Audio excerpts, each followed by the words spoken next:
있었으면 좋겠고요. 우리를 채우시는, 우리의 만족을 아시는 주님 기뻐하면서 저희가 찬양하면서 주님께 드리고 있어요. 공헌하고 있어요.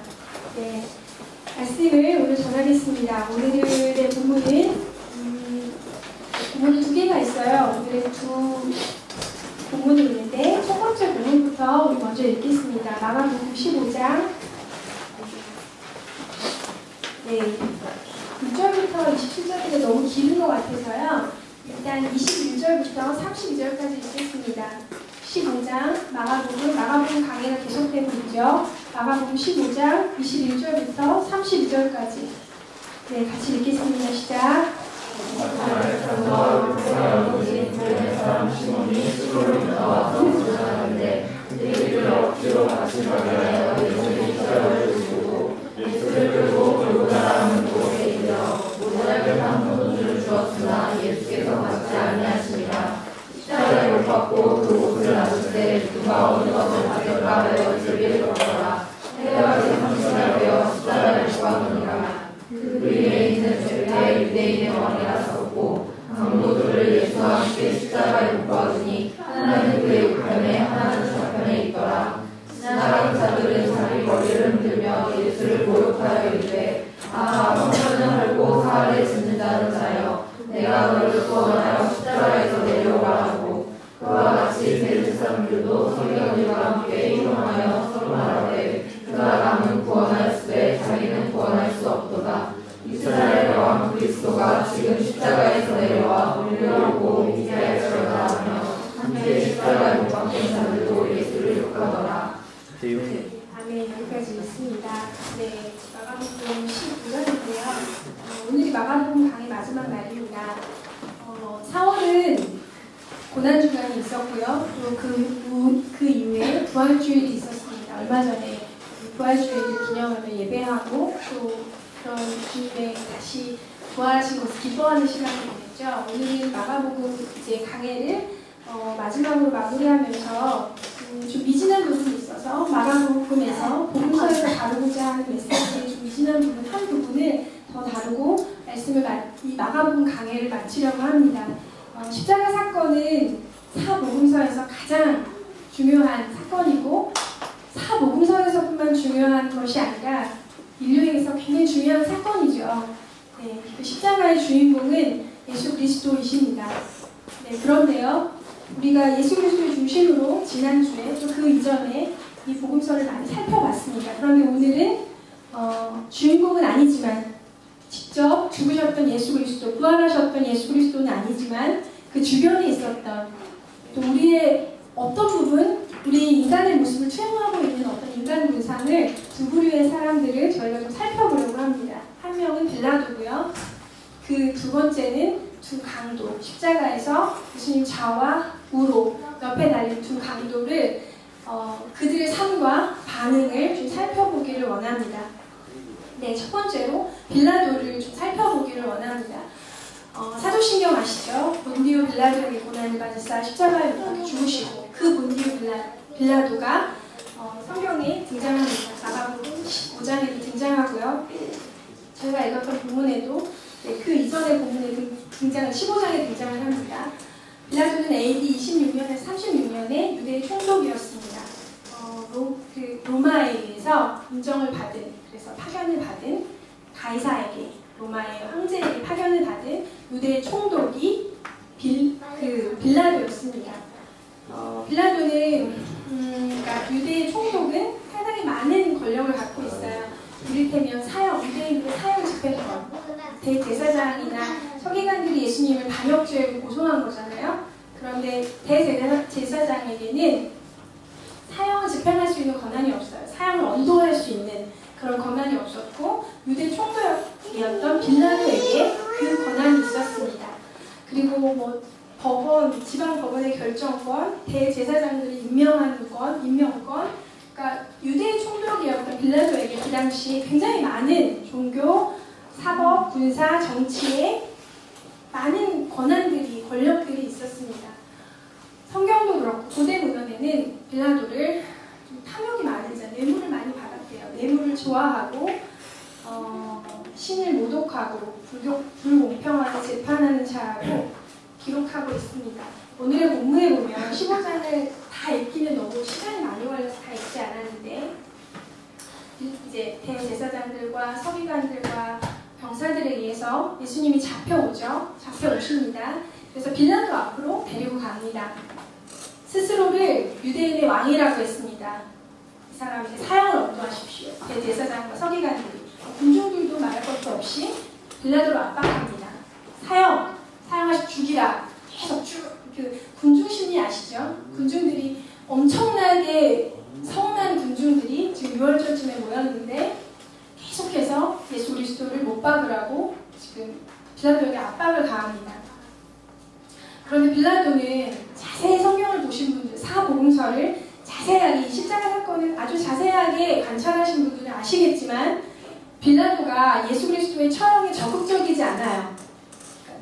이 본문을 보면 마가복음 5장, 15장뿐만 아니라 이 동일한 본문을 마태복음 27장과 누가복음 23장, 요한복음 19장에서 이 사건을 다루고 있어요.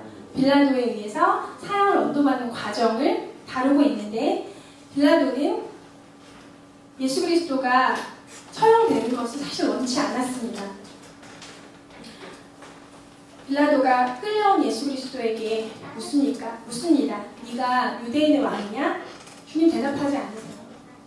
그래서 빌라도가 자기가 유대 총독인데 끌려온 죄수가 자기의 말을 무시하니까 너무 어이가 없어서 내가 너를 죽일 수도 있고 내가 너를 살릴 수도 있어. 그런데 내 말에 대답을 안 해?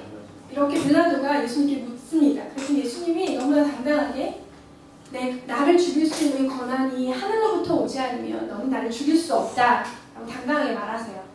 빌라도가 충격을 받죠. 뭐지? 이건 뭘까? 라고 빌라도가 생각합니다. 그리고 그를 신문하죠. 대제사장들과 서기관들이 고소한 내용들을 들어봅니다. 빌라도가. 그러나 빌라도가 알았어요. 대제사장들이 예수 그리스도를 시기해서 죽이려고 하는구나. 무죄하구나. 이 예수는 십자가의 처형을 받을 만큼 어떤 간악한 죄를 지은 죄인이 아니라는 사실을 빌라도는 알았어요. 본문에 그런 암시들이 계속 있습니다. 네, 요한복음 19장 12절은 빌라도가 계속 백성들에게 압박을 받으면서 3번이나 아니다. 내가 예수 그리스도를 놓아주고 싶다라고 얘기해요. 그런데 백성들은 아닙니다. 예수를 못 박으십시오. 예수를 죽이십시오. 차라리 바라바를 풀어주십시오. 밀란으로 인해서 진짜 살인을 한 바라바라는 죄인이 있었는데 그 죄인을 차라리 풀어주시고 예수를 죽이십시오. 죽여라! 이렇게 군중들이 그렇게 선동하죠. 대제사장들이 그들을 선동합니다. 그러면서 이렇게 얘기해요. 빌라도에게. 만약 예수를 죽이지 않는 것은 당신 빌라도가 당신을 이곳에 임명한 가이사에게 감역하는 것이고 당신이 가이사의 충신이 아니다. 백성들이 이렇게 빌라도에게 압박을 합니다. 빌라도는 계속해서 지금 압박을 받고 있습니다. 네. 그리고 이 빌라도가 이렇게 압박을 받으면서도 예수 그리스도를 처형하지 않고 싶은 마음을 갖게 한 결정적인 사건이 하나 있는데요. 여러분 혹시 멜 깁슨이 예수 그리스도의 그 죽음과 십자가에 대한 영화를 만들었는데 혹시 보셨나요? 꽤 몇 년 전이라 좀 됐어요. 최근 건 아니고 벌써 몇 년 됐죠? 10년까지는 안 됐지만 뭐 아무튼 한 5, 6년 정도 적어도 된 것 같은데 멜 깁슨이 만든 그 영화에 보면 빌라도가 예수 그리스도에게 사형을 언도할까 말까를 막 고민하는 그 장면을 꽤 비중 있게 다뤄요. 그런데 그 빌라도의 아내가 등장을 해요. 아내가 사람을 보내서 재판석에 이렇게 빌라도가 앉아있는데 재판석에 앉아있는 빌라도에게 사람을 보내서 그러니까 자기 남편이죠. 빌라도에게 이렇게 얘기합니다. 그 사람을 죽이지 마십시오. 그 사람은 무죄합니다. 내가 꿈을 꿨는데 그 사람 때문에 내가 너무 괴로워하다가 꿈에서 깼습니다. 라고 영화에서 얘기를 해요. 근데 그것이 실제로 성경에 기록되어 있습니다. 누가복음 같이 읽어볼까요? 누가복음 27장 19절 같이 찾아봅시다. 빌라도의 아내가 그 빌라도에게 예수 그리스도를 죽이지 말라고 하는 내용이에요. 누가복음 27장 19절. 누가복음 27장 19절. 네? 누가복음 27장 어때요? 23장. 잠깐만요. 네.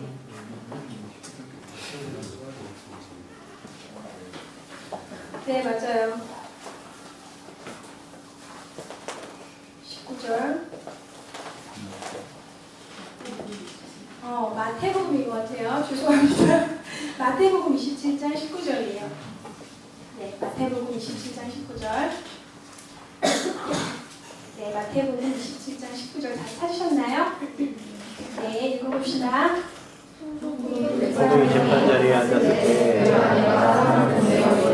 저 오는 사람에게 아무 상관도 하지 마옵소서. 오늘 밤에 내가 그 사람으로 인하여 멸망을 세워나이다 하더라.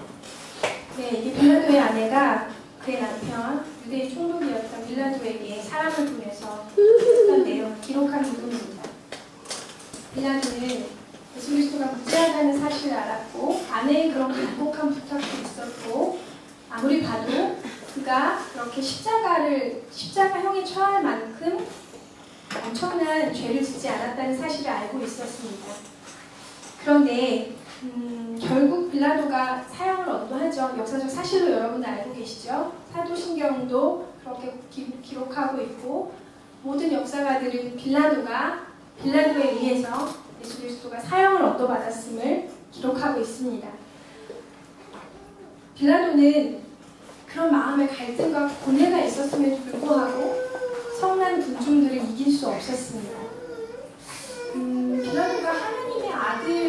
빌라도가 예수 그리스도가 하나님의 아들이라는 사실을 얼마나 믿었는지는 잘 모르겠어요. 성경이 기록되어 있지 않으니까.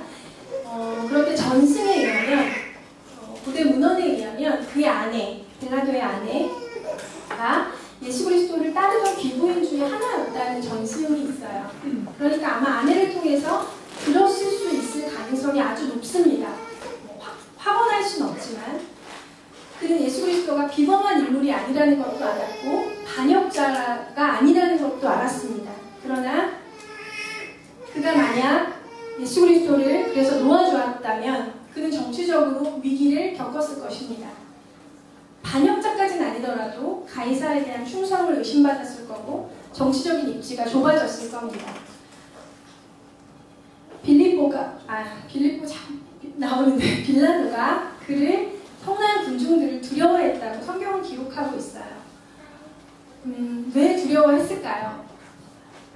백성들을 사랑해서 그의 사랑을 잃을까봐가 아니라 자신의 기득권을 잃을까봐 두려워했습니다. 그러니까 빌라도의 의지는 거기까지였어요. 예수 그리스도를 보호하고 싶었지만 자기가 반역자를 물리는 것도 원치 않았고 정치적인 생명의 위협을 받는 것도 원치 않았습니다. 그래서 마가복음 15장 15절을 보면 빌라도가 무리에게 만족을 주고자 하여 바라바는 놓아주고 예수는 채찍질하고 십자가에 못 박히게 넘겨주니라 라고 기록하고 있습니다. 우리에게 만족을 주고자. 우리의 만족은 자신의 이득과도 연결이 되어 있기 때문에 빌라도가 왜 그리스도를 못 박았는지의 동기가 잘 나타나 있는 본문입니다. 그의 마음에 있었던 어떤 갈등, 그가 주님을 하나님의 아들일 수도 있었다는 사실을 알았을 수도 있다는 어떤 추측, 그가 어떤 갈등을 겪었고 아내를 통해서 어떤 얘기를 들었고 상관없이 그는 결국 상황과 백성들의 요구에 굴복해서 자신의 정치적인 이득을 위해서 예수 그리스도를 반역죄로 십자가의 처형을 확정합니다. 정치적 이익을 위해서, 자신의 기득권을 위해서. 저는 그렇게 생각했어요. 이건 저의 개인적인 견해입니다. 제가 생각할 때 빌라도라는 한 인간은 역사는 그를 그렇게 기록하지만 또 결국 그의 행위는 악한 것으로 결론이 났지만 그가 아주 드러나게 악한 사람은 아니었던 것 같아요. 드러나게 누군가를 죽이고 싶고 드러나게 누군가에게 포즈를 하고 그렇게 안한 무인에다가 아주 양심이 없는, 정말 양심에 화인 맞은 것 같은, 오직 권력과 자기의 그것을 위해서만 살아가는 그런 인물은 아니었던 것 같아요. 그렇다면 이런 고뇌를 하지 않았겠죠. 당연하게 아주 아무런 갈등 없이 주님을 못 박았을 겁니다. 그런데 그는 갈등했고 두려워했어요. 심지어 그가 하나님의 아들이, 예수 그리스도가 하나님의 아들이라는 사실을 듣고 두려워하였더니 라는 본문이 있죠. 그렇지만 그는 뭐 결국 아무 상관없어요. 그가 갈등을 했든 어쨌든 결국 예수 그리스도를 못 봤습니다. 빌라도의 양심의 가책과 양심의 소리는 여기까지였고 자신의 것들을 잃을 만큼 모험하지는 않았습니다. 결국 그는 예수 그리스도를 못 박았는데 네, 어떤 모험, 예수 그리스도를 믿고 따른다는 것은 빌라도에게 아마 굉장한 모험이었을 거예요. 자신의 정치적인 생명을 다 잃어버릴 각오를 하지 않았다면 어려웠겠죠. 근데 그렇게 할 수는 없었던 거죠. 빌라도는 자신의 모든 정치적 생명, 정치적 생명은 그 당시에 육체의 생명하고도 연결이 되어 있으니까 자신의 거의 모든 것을 걸지 않으면 예수 그리스도를 따를 수 없었던 거죠. 그래서 이게 아닌데 저분은 이렇게 죽으면 안 되는 분인데 라고 알지만 빌라도는 사형을 언도했습니다. 십자가형을. 예수 그리스도를 따른다는 것은 우리는 물론 빌라도도 아니고 빌라도 시대에 살고 있지도 않지만 예수 그리스도를 따른다는 것은 때로 굉장한 용기가 필요합니다. 담대함이 필요하고 아무것도 잃지 않고 예수 그리스도 얻을 수 있는 것은 제가 생각할 때 없어요. 아무런 손실도 없이 그게 꼭 재정적인 어떤 그런 손실이 아니더라도 그 어떠한 대가의 지불 없이 예수 그리스도를 따른다는 것은 사실 허구이고 거짓말입니다. 많은 사람들이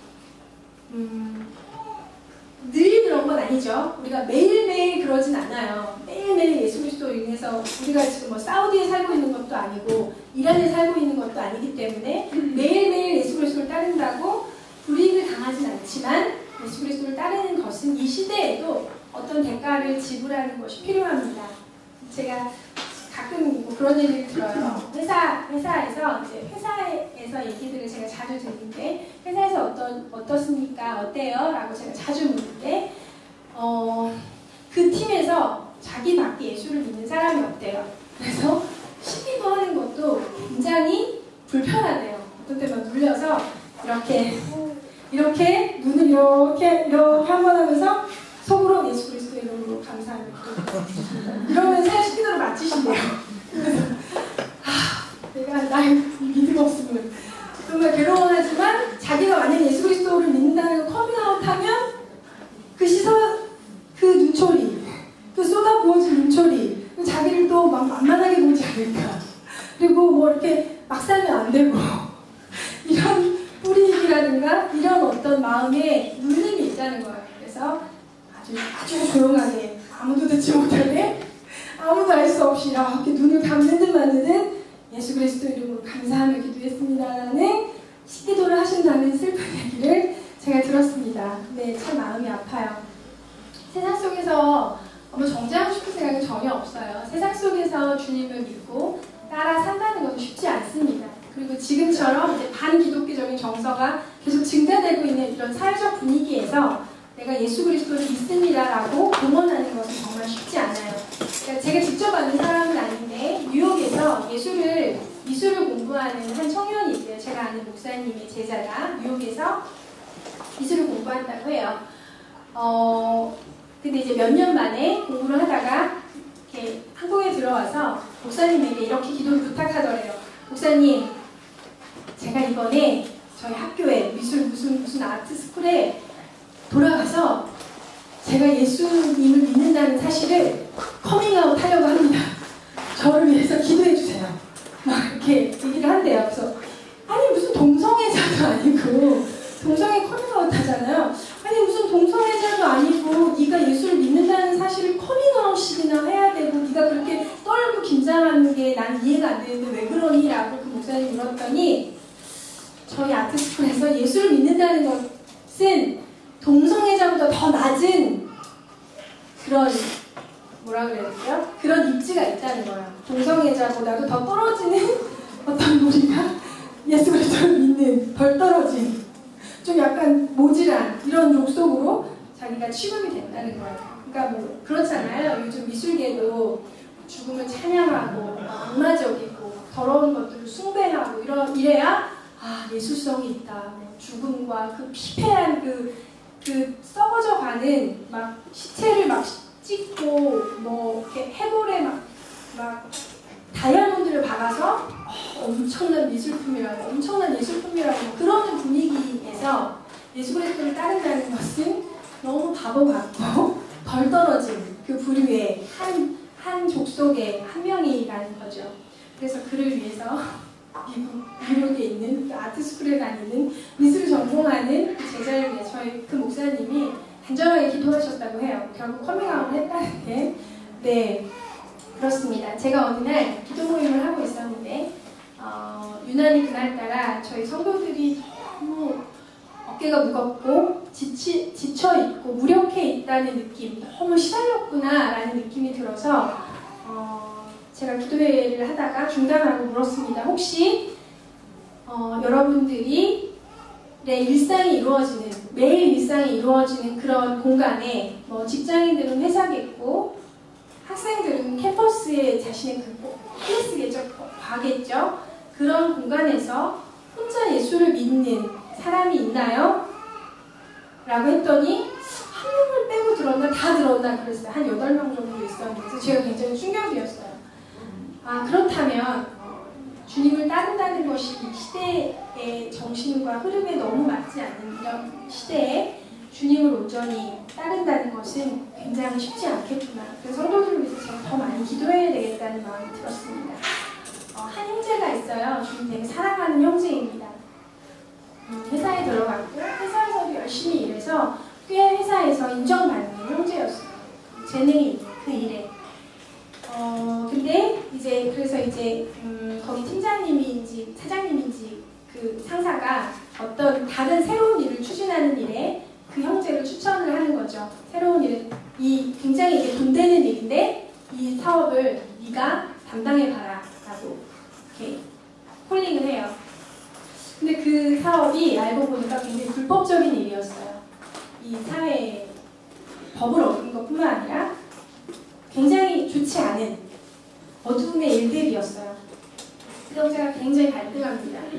근데 뭐 그 일을 그냥 눈 딱 감고 하면 뭐 연봉도 당연히 오르고 회사에서 입지도 탄탄해지고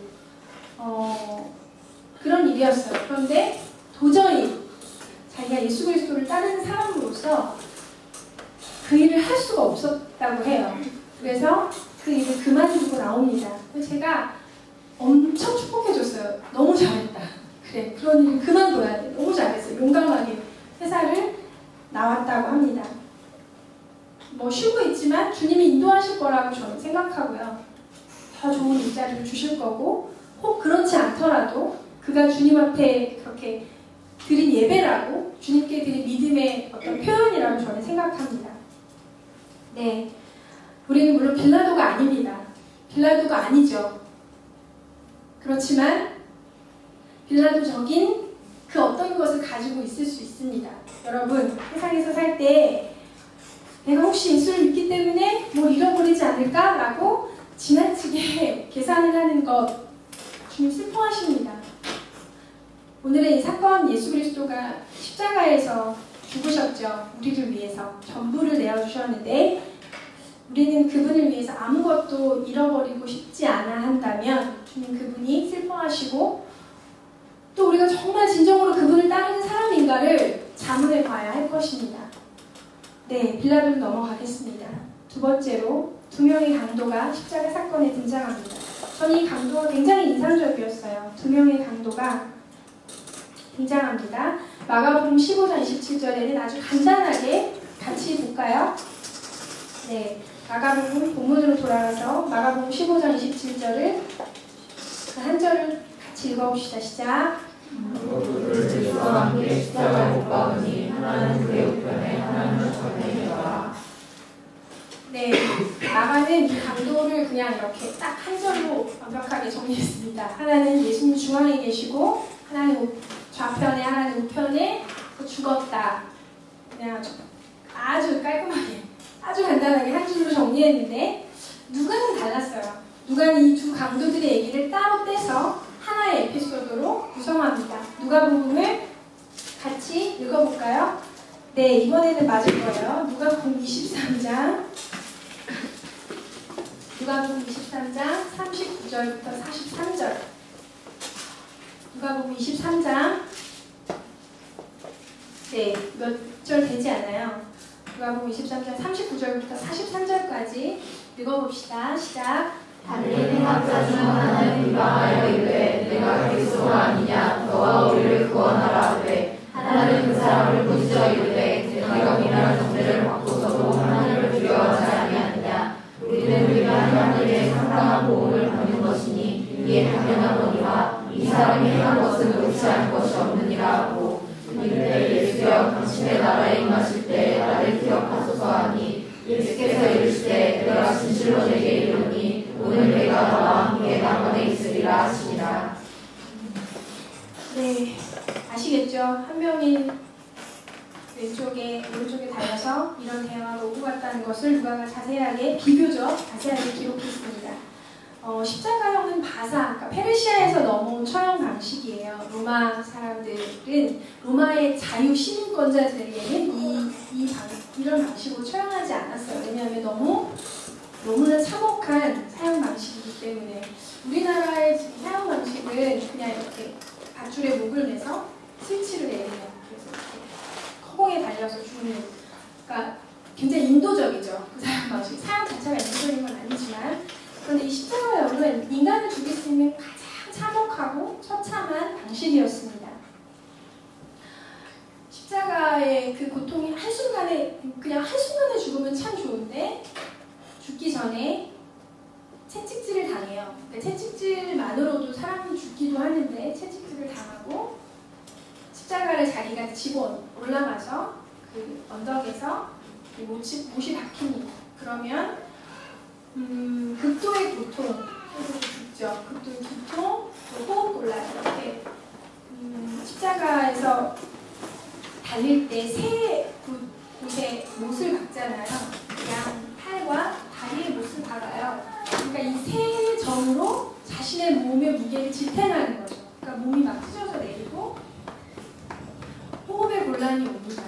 그래서 이제 그 유대의 날카롭게 또 강렬한 그 태양 아래서 탈진과 목마름과 두통과 호흡 곤란으로 아주 서서히 죽어갑니다.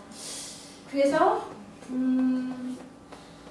노예이거나 반역자이거나 도둑, 아주 좀 질이 나쁜 도둑, 그러니까 강도, 라버, 영어로 ROBBER, 두 강도가 그러니까 그런 자였던 거죠.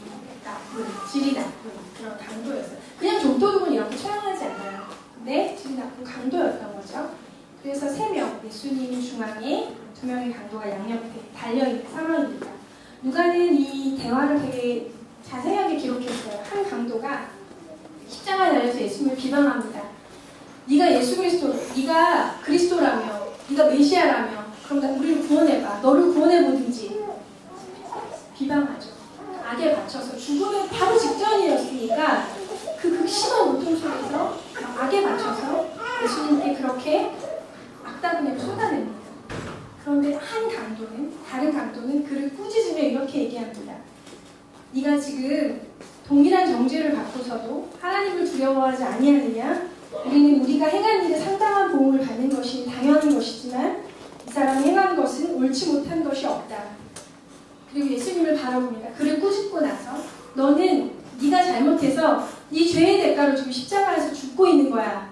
그런데 아직도 네가 하나님을 두려워하지 않니? 그 강도, 맞은편에 있는 강도를 꾸짖습니다. 그리고 예수를 바라보면서 예수 그리스도를 바라보면서 이렇게 부탁해요. 예수여, 당신의 나라에 임하실 때 나를 기억하소서. 예수여, 나를 기억하여 주소서. 죽어가는 마지막 순간에 주님께 그렇게 부탁합니다. 따지고 보면 이 3명 다, 예수님을 포함해서 3명은 지금 얼마 안 남았어요. 인생이. 뭐 길어야 몇 시간? 어쩌면 뭐 몇 분일 수밖에 없는데 없습니다. 시간이 없어요. 참 안타까운 것은 이 두 강도가 그 마지막 날에 예수 그리스도를 만났다는 거예요. 참 안타깝죠. 한 번 죽는 것은 사람에게 정하신 것이요 그 이후에는 심판이 있으니 히브리서 9장 한 번 죽습니다. 누구나 다 한 번 죽어요. 한 번 태어나고 한 번 죽습니다. 참 공평하죠? 천국에서 온 소년이라는 영화가 있어요. 아시죠? 몇 년 전에 그 실화를 바탕으로 만들어진 영화인데요. 콜트리라는 그러니까 소년이 있어요. 소년이라고 하기에는 좀 완전 애기, 4살. 그러니까 미국 나이로 4살이니까 많이니까 뭐 우리 은유? 6세 정도 되겠네요. 우리나라 나이로.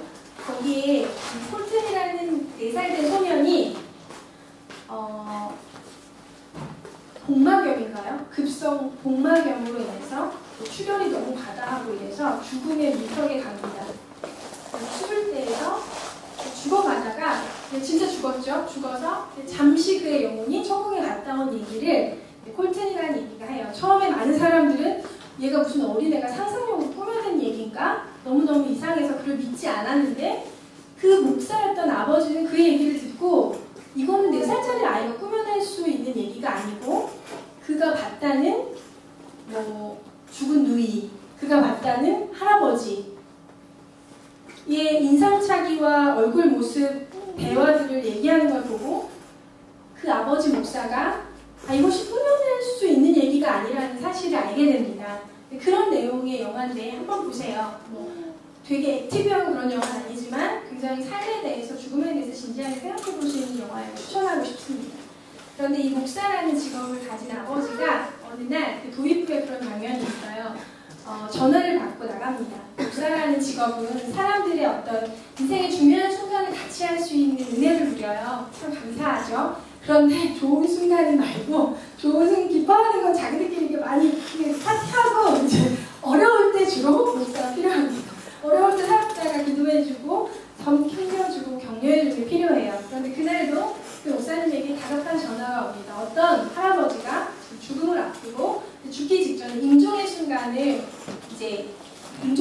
왔을 때 목사님을 부른 거죠. 지금 이렇게 마지막 이렇게 블레싱하고 보내주기를 바라는 마음으로 그 할아버지를 그래서 그 목사님이 콜튼의 아버지가 찾아갑니다. 찾아가서 인생에 대해서 얘기를 해요. 물어요. 할아버지, 당신의 인생에서 혹시 후회되는 일이 있습니까? 라고 묻습니다. 그랬더니 제가 이게 너무 또렷하게 들렸어요. Everything. 모두요. 모두 후회됩니다. 나 인생 모두가. 전부 후회됩니다. 그 늙은 죽어가는 노인이 그렇게 얘기합니다. 그래서 참 슬픈 일이죠. 자신의 인생의 마지막을 앞두고 후회됩니다. 모두가. 전부가 후회됩니다. 라고 말하는 것 너무 비극인 것 같아요.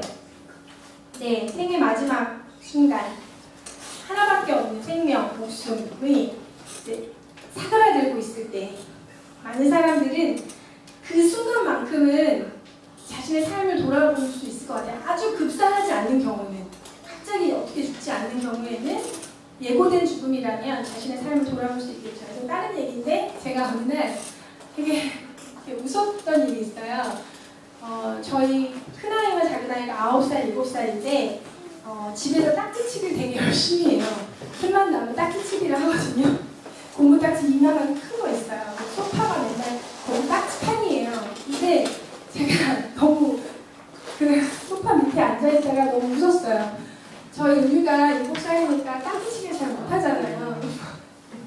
그러니까 저희 큰아이가 근데 어쨌거나 친구가 있어야 딱지치기는 가능한 거잖아요. 그러니까 이게 성립이 안 돼요. 1대1로 죽고 이렇게 하면은 계속 우리가 지금 재미가 없으니까 우리 소명이가 은유에게 이렇게 얘기해요. 너 목숨 5개. 내가 목숨 5개 줄게. 그러니까 5번을 뒤집혀도 가능한 거죠. 그래서 제가 목숨 5개라는 얘기를 듣고 너무 웃었어요. 진짜 근데 잠시 생각했어요.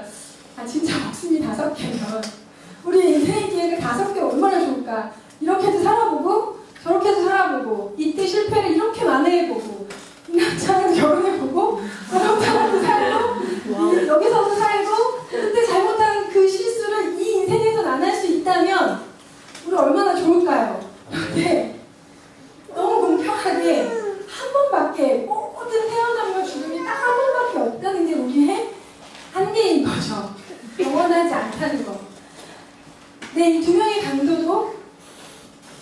마지막 순간에 이렇게 예수님을 만났어요. 그런데 한 명의 강도는 죽어가면서도 자신의 죄를 뉘우치거나 회개하지 않았습니다.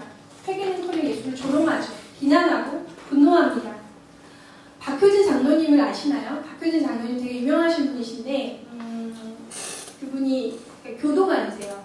그 수감자들의 교도관. 그래서 뭐 여기 청송에도 계셨고 성동구치소, 서울구치소 이런 데 계셨습니다. 하나님 되게 신실하게 믿는 분들인데 이분이 사형수를 그러니까 마지막 가는 길을 보는 그 일을 하셨어요. 그 일만 하신 것은 아니지만 그래서 생의 마지막을 준비하는 사람들을 원든 원하지 않든 이분은 직업적으로 볼 수 있었던 거죠.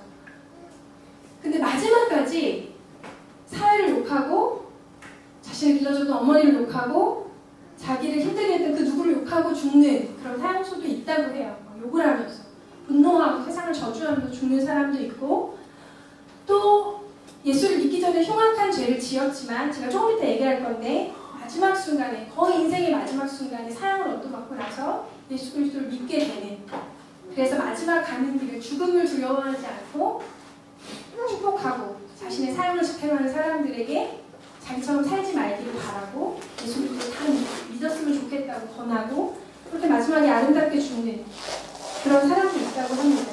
두 번째 강도 예수를 바라보고 마지막으로 이렇게 부탁해요. 주여 예수여 당신의 나라에 임할 때 나를 기억하소서.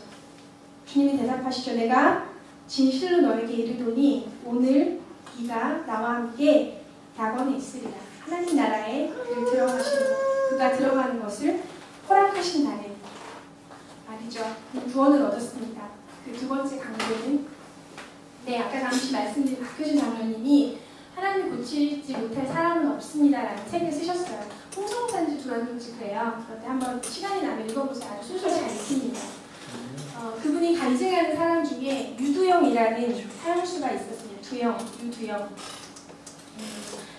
사형을 이미 얻어받았어요. 그런데 이 사람이 그러니까 어쨌든 이 교도관이었던 박효진 장로님은 그렇게 죽으면 너무 영원한 형벌을 고통받을 그 영혼이 너무 안타까워서 어떻게든 그 영혼에게 예수 그리스도를 전하고 자신의 죄를 회개하고 죽을 수 있도록 너무 애쓰셨대요. 근데 유두영이라는 사람이 너무나 계속해서 거만하게 계속 거부했대요. 무슨 당신이 나 믿어 막 이러면서 그 막 유진 장로님 조롱하면서 거만한 자세요. 기고만장하게 어차피 죽을 몸이야 이러면서 악다구니를 쓰는 거죠. 그래서 막 협박도 해보고 너 이렇게 죽으면 너 정말 끝나는 거야 막 이렇게 협박도 하고 애원도 하고 잘해주기도 하고 그래도 소용이 없는 거예요. 그래서 이제 어느 날 나의 전도가 실패로 끝났구나 어쩔 수 없는가 보구나 하고 이제 포기하려고 그 유두영이라는 사형수를 그냥 보내려고 박효진 장로님이 그냥 그렇게 마음을 먹었대요. 그런데 마음속에 성령께서 감동하시는 어떤 음성은 기도를 하고 보내줘라. 그냥 보내지 말고 기도를 하고 보내줬으면 좋겠다. 그리고 그냥 기도하지 말고 네가 무릎을 꿇고 기도해라. 라는 그런 감동이 들었다고 해요. 그 박효진 장로님에게. 그래서 정말 쉽지 않아요.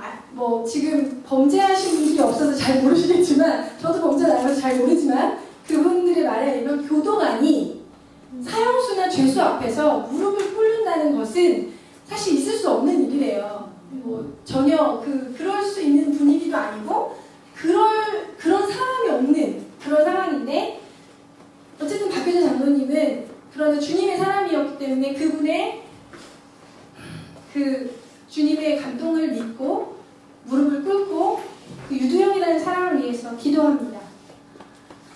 그 태도에 유두영이라는 사형수가 마음이 높고 자신의 죄를 회개하게 됩니다. 그리고 나서 자신도 사형수지만 사형수들의 전도자가 됩니다. 사형수들을 만나서 그렇게 얘기했다고 해요. 당신 죽을 준비가 되어 있나요? 당신의 죄가 용서를 받았나요? 유두영이라는 사람이 그렇게 권했다고 해요.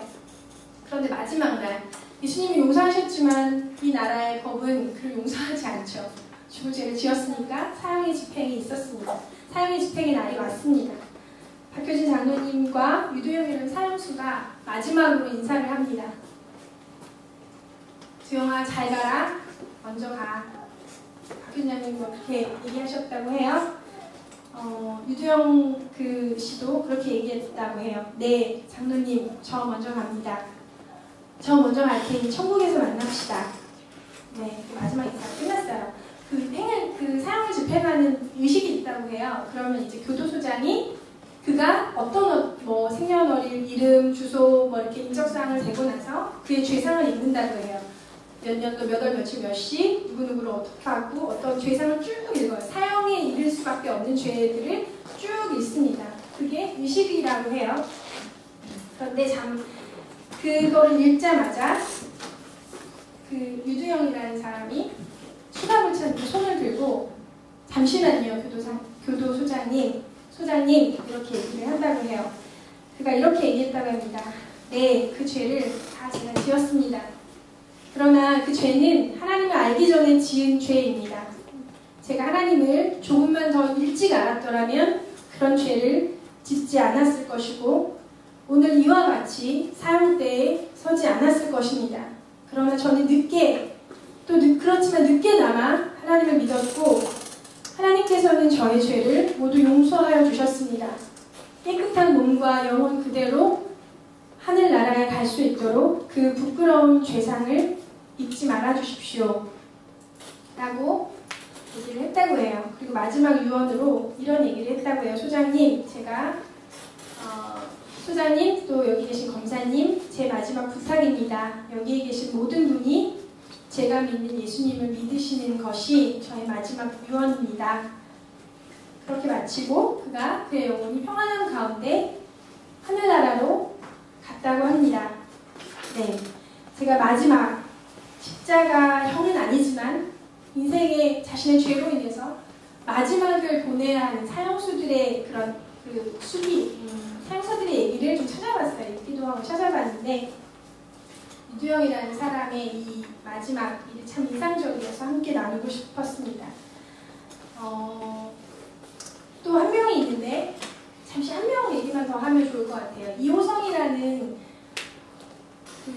90년대에 자신의 아버지, 어머니, 형과 형수, 조카까지 5명을 살해하고 그 암매장한 그런 사람이 있었대요. 그도 또 죽음의 마지막 순간에 예수 그리스도를 믿고 회개했다고 해요. 교도소 안에서. 그가 마지막 유언으로 이렇게 남겼다고 해요. 제가 읽겠습니다. 이 세상은 참으로 아름답습니다. 하나님이 지으신 이 세상이 어떻게 그렇게 아름다운지요. 이 세상에 죄가 많고 저와 같은 죄인이 너무나 많지만 그래도 하나님이 만드신 세상은 아름답기만 합니다. 많은 사람들이 예수님을 믿고 예수님의 눈으로 이 아름다운 세상을 볼 수 있다면 얼마나 좋을까요? 라고 유언을 하고 그의 사연을 마쳤다고 해요. 만약에 그 두 번째 강도, 예수여 당신의 나라 임하실 때 나를 기억하소서 라고 부탁했던 그 강도가 만약에 조금의 시간이 더 있었다면 예수님을 만나고 조금은 이들은 사형수 이호성이나 이도영이라는 사람은 예수님을 만나고 그래도 적어도 몇 개월에서 몇 년 이상의 시간을 살았어요. 그렇게 사형을 언도받고 바로 죽이지 않죠. 또한 10년까지 그냥 이렇게 살려둡니다. 그들에게 시간이 있었어요. 그래서 이렇게 주님을 알고 회개하고 또 전도할 수 있는 기회를 가졌던 거죠. 참 감사하죠. 근데 그 십자가의 강도는 그날 만났고 그날 예수님과 처음 만났고 그냥 그날 죽어야 했습니다. 만약에 십자가에서 구원받은 두 번째 강도가 시간이 있었다면 이렇게 비슷하게 유언하지 않았을까 저는 생각합니다. 물론 어떤 사람은 끝까지 용서는 무슨 용서야 악담을 하고 저주를 하고 끝까지 자신의 죄를 인정하지 않고 자신의 죄를 다른 사람의 탓에 돌리고 저주하고 사회를 원망하다가 어떤 사람은 죽어갑니다. 그러나 그것은 그의 선택이죠. 우리를 지으신 하나님이 우리가 선택할 수 있게 하셨죠. 예수 그리스도를 선택할 수도 있고 거절할 수도 있고 죄를 선택할 수도 있고 그것을 거절할 수도 있는 우리를 그런 온전한 인격적 존재로 우리를 지으셨습니다. 받아들이고 안 받아들이고는 본인의 결정이죠. 자신의 결정이에요. 어디까지나. 그러나 전하는 자가 없다면, 진심으로 전심으로 자신의 삶을 걸고 예수 그리스도를 전하는 자들이 없다면 그 누구도 구원받지 못할 것입니다. 박효진 장로님의 간증을 제가 쭉 들었어요. 교도관이었고, 교도소에서 교도관은 최고의 권력자이죠. 굳이 죽어야 할 죄수들에게, 사형수에게 굳이 무릎을 꿇어야 될 이유도 없고, 애들 복당하면서 그에게 예수 그리스도를 소개해야 할 어떤 책임과 의무도 없어요. 그러나 그에게는 그리스도의 사랑과 긍휼이 있었어요. 그리고 우리의 삶의 죽음 이후에 심판이 있다는 것도 그가 알고 있었죠. 그래서 그렇게 죽음을 맞이하도록 내버려 둘 수가 없었던 거예요. 그래서 박효진 장로님이 그 간증한 얘기를 들어보면 무릎도 꿇고 별걸 다 해요. 교도관인데 그 사형수 죄수들을 위해서 자신을 정말 낮추고, 어떻게 교도관인데 저럴 수 있을까? 때때로 되게 자신이 직업적으로 어려운 일도 복음을 전하기 위해서 했습니다. 네, 전하는 자가 없다면, 자신의 삶을 걸고 전하는 사람들이 없다면 그 누구도 구원받지 못할 것입니다. 제가 이 설교를 준비하면서 사실은 이런 흐름이 아니었어요. 처음에 제가 이 설교 본문을 정할 때 영혼의 구원과 전도에 대해서 말하게 될 거라고 생각하지 못하고 설교를 준비하고 기도하는 중에 저를 이렇게 주님이 이끄신다는 것을 많이 느끼게 되었습니다. 네, 세월호 얘기를 좀 하고 싶어요. 1주년이죠. 이번 주가 세월호 천사의 1주년을 지내왔습니다. 네, 기억이 나요. 작년에 그 캄캄했던 하늘, 그 새벽마다 밤 늦게까지 전광판을 보면서 한 명이라도 더 살았으면 좋겠다 간절히 기도하고 굉장히 슬퍼했던 기억이 나요. 너무 막 안타까워서 네, 일주일 내내 너무 저도 힘든 시간을 보내고, 네, 1년이 지나고 나니까 그 정서가 이번 주에 좀 오더라고요. 그 1년의 정서, 그 죽어간 사람들, 그들이 마지막에 그곳에서 그렇게 죽어가야 했다는 그런, 사실 떠올리면서 굉장히 고통스러웠어요. 그래서 많은 그리스도인들이 모두 그리스도인들뿐만 아니지만 세월호 참사에 대해서 분노를 표현하기 위해서 광화문에 갔죠. 며칠 전에 광화문에서 집회가 있었잖아요. 저희 교회 성도들도 몇 명 갔는데 그리스도인으로 세월호 참사를 어떻게 바라보야 하는가 저는 고민해야 된다고 생각합니다. 한 나라의 국민으로서, 대한민국의 국민으로서 우리는 준법하고 세금을 내고 정치적인 활동을 하고 투표를 하고, 그것이 국민으로서, 대한민국 국민으로서의 어떤 책임이기도 하고 의무이기도 하고 특권이기도 하죠. 그런데 우리는 대한민국 국민이기만은 한 것은 아닙니다. 우리는 하늘나라의 시민입니다. 하나님 나라의 백성이죠. 하나님 나라의 백성은 그 나라를 위해서 기도해야 할 책임이 있습니다. 정치적인 활동을 하고 주님이 성령이 주시는 감동을 따라 어떤 정치적 행위를 하면서도 기도해야 하는, 마음을 지켜야 하는 그런 책임이 있습니다. 자기를 굉장히 의롭다고 생각하는 그리스도인들은 세월호 참사를 그 누구누구의 죄라고 손가락질하고 분노하고 정죄하고 판단하는 것에 굉장히 많은 에너지를 쏟습니다. 물론 누구누구의 잘못이죠. 누구누구의 잘못이고 누구누구의 죄입니다. 사실 우리의 죄죠.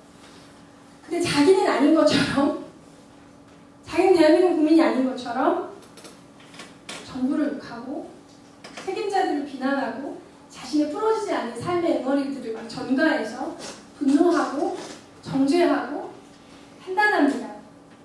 전 주님이 원하시는 결말, 원하시는 태도는 아니라고 생각합니다. 이 사회를 위해서, 나라를 위해서 해야 할 일을 하며 하나님의 마음과 긍휼을 잃지 말아야 합니다. 분노하는 거, 누군가의 탓으로 돌리는 거 너무 쉽지만 주님이 원하시는 결말은 아닙니다. 같이 있다가 또 같이 기도했으면 좋겠습니다. 네, 찬양님 나와주세요. 조금 무거워졌지만 네, 찬양님 나와주세요. 같이 기도하기를 원합니다. 저는 설교를 좀 준비하면서 네, 처음 그런 마음이 들었습니다. 우리가 빌라도도 아니고 두 강도도 아닌 사실에 너무 감사했습니다. 30대시죠? 다는 아니고 최고 연령은 30대시죠? 20대시고 아닌가요? 아니 그죠? 사실 맞으셨죠? 저도 아직 안 됐는데 네, 30대 아직 많은 시간이 남아서 이병이 없나 우리는 아마 몇십 년은 더 살 수 있어요. 우리에게 삶의 기회가 있습니다. 주님을 따르고 그분을 기쁘시게 하고 그분이 원하시는 일을 할 수 있는 시간과 기회들이 우리에게 있고 예수 그리스도가 이렇게 피 흘려서 죽으신 그것이 우리의 것이 되었습니다. 저는 그것을 우리가 충분히 주님께 감사해야 한다고 생각해요. 그리고 주님께 감사할 뿐만 아니라 명목상의 신자가 아니라 주님을 진정으로 따르는 주님의 제자, 주님의 사람이 될 수 있도록 주님의 성령을 충만하게 부어주십시오. 우리 함께 기도하기를 원해요. 주님, 그래서 제가 주님 뜻대로 살기를 원합니다. 명목상 그냥 주님 따른다고 말하고 내 멋대로 사는 것이 아니라 주님, 제가 주님을 진심으로 따르기를 원합니다. 저에게 주신 구원을 늘 감사하며 기뻐하며 주님, 이 땅 가운데서 제가 어떤 것을 잃을 수 있을지라도 제가 어떤 부분 조금 불편할 수 있을지라도 주님 따르기 원합니다. 주여, 나에게 주신 그것으로 인해서 감사합니다. 우리 좀 같이 기도하며 예배하며 나아갑시다.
감사합니다. 우리를 구원해 주셔서 감사합니다. 우리를 위해서 피 흘려 주셔서 감사합니다.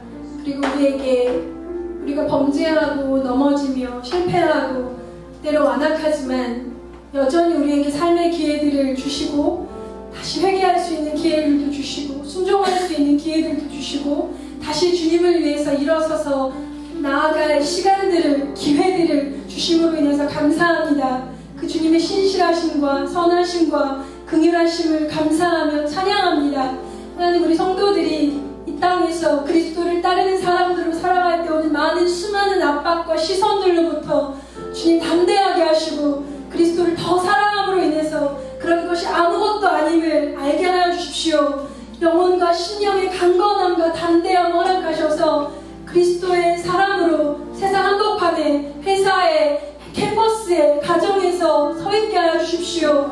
그리스도의 사랑과 긍휼을 바라고 믿으며 기도하고 예배하여 이 자리에 있는 성도들의 머리 위마다 주님의 그 은혜와 하나님의 그 놀라운 사랑과 깊은 임재가 부어질지어다. 주님 감사드리며 이 예배를 주님 손에 올려드립니다. 예수 그리스도의 이름으로 기도했습니다. 아멘.